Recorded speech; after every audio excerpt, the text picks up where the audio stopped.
Joe, Javi, prime example of how cruel and beautiful this game of baseball is. Huh? Absolutely. Just give him credit for sticking with it. Very difficult start to the postseason for him, and that's what he can do. Starts a double play to end the game. His entire game is spectacular. When young guys like that really struggle, you got to stay with them. It was a really good matchup for him tonight. He took advantage of it. Give him a lot of credit.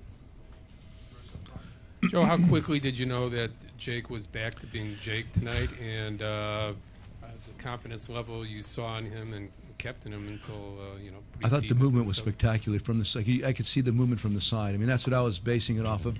Bellinger's first at bat told me a lot. I thought just about movement, and then after that, he needed to throw strikes to get ahead of hitters. Curveball was really good, I thought, too, more than the slider. But more than anything, I'm watching their reaction to his pitches and the swings and misses. The ball was moving that much, and so he needed to pitch as deeply as he did for us to get that win tonight. Good for him. He stayed with them as long as I thought we could, and then Brian Dunsing's been outstanding all season. Gets Bellinger to pop up. But I thought the movement was spectacular from Jake's pitches tonight. Excuse me. Bill to the right. Joe, hi. What's that? What exactly was the official explanation on the play with Granderson? And it seemed like the video board in the stadium had something Validate different. It was not a good explanation. I mean, listen, I'm all about the umpires. First of all, I'm not going to sit here and bang on umpires. And I love a lot of guys on this crew. I've known them for a long time, but that can't happen. The process was horrible. To have that change, and if Granderson hits the next pitch out, I might come running out of the clubhouse, my jockstrap. I mean, that was like really that bad. So you can't permit that to happen. The process was wrong.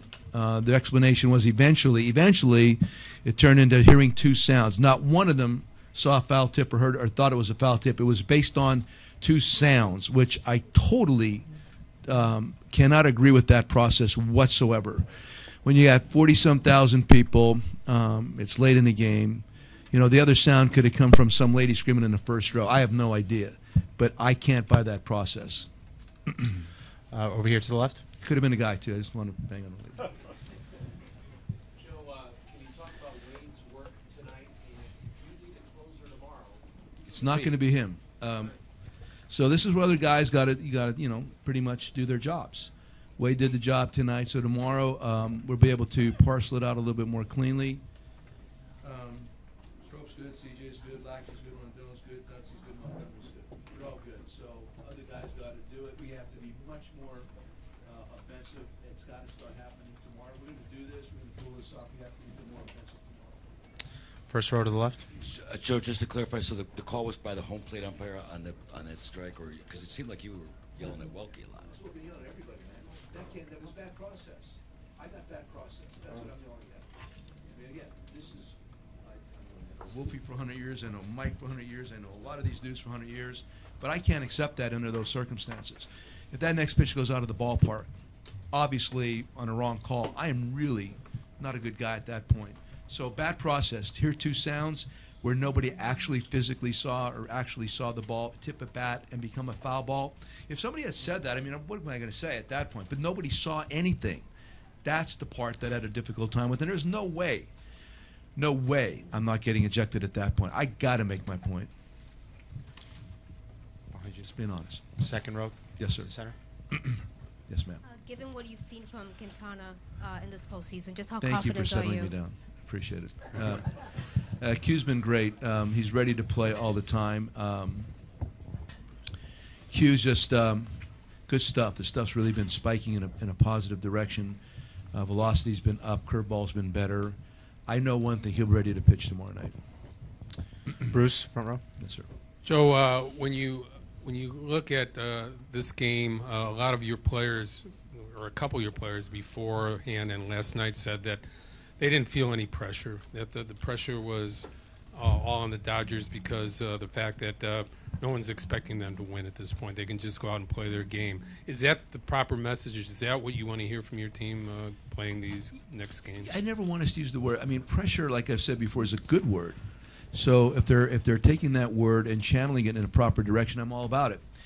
If you're taking that word and it's going to cause you to clam up, not be yourself, go to attempt different methods, I don't like that word.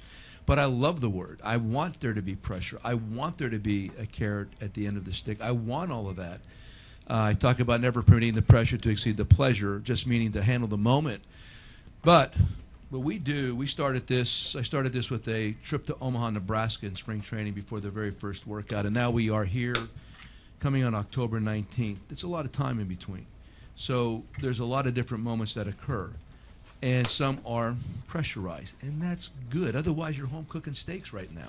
So this is a good thing. I want our guys to respond properly and utilize that word for motivation as opposed to become cowardly. Phil to the right. Yes, sir. Joe, does it help you guys tomorrow that you beat Kershaw in Game 6 here last year and have a decent record on him, and you win tomorrow? What does that do for you guys? It helps us with, honestly, good at-bats. I mean, the guy's so good. You know, you just don't know what he's going to look like coming out tomorrow. We have to elevate our game offensively. It's just that simple. It's not about maybe, kind of, hopefully. We got to do it. How do you do that? You have to stick with your game plan. You got to be more centered. You got to be a tougher out with 2 strikes. You got to move the baseball in situations. We're capable of doing all those things. That's what needs to occur for the next 3 games against Los Angeles. Last couple questions. Third row to the center. Joe, Yes, Davis had a nice at bat there. What was the thought process in not having him bunt? What was the strategy? He doesn't like to, and I knew that. I'm upstairs in the TV room, whatever, in the video room. And I said after the first pitch, I bet you Wade told Davey he doesn't like to bunt. Simple. Last question, Pedro, under the lights. Yes, sir. Joe, Yes, you've been ejected before, but I'm not sure that anybody's ever seen you quite as animated. Where would you rate yourself on this one? And I mean, I was upset. I mean, listen, this is an elimination game, man. This isn't just another one. This isn't June 23rd. This is an elimination game. And again, with all due respect to the umpires, and as Ricky Bobby once said, once you've said with all due respect, then you can say whatever you want. With all due respect, under those circumstances, that can't happen. It can't happen. If Granderson hits the next pitch out of the ballpark, that can't happen. The process was not good. That's my argument. The process was a bad process. That's my argument. If I don't do that, what do my players, think? I mean, if I don't stand up for our guys like that, what do they think in that moment? So, and really, that's part of it. The other part is you want to win the darn game, man. You want to win the game, and if that takes the game away from you right there, that would be really awkward.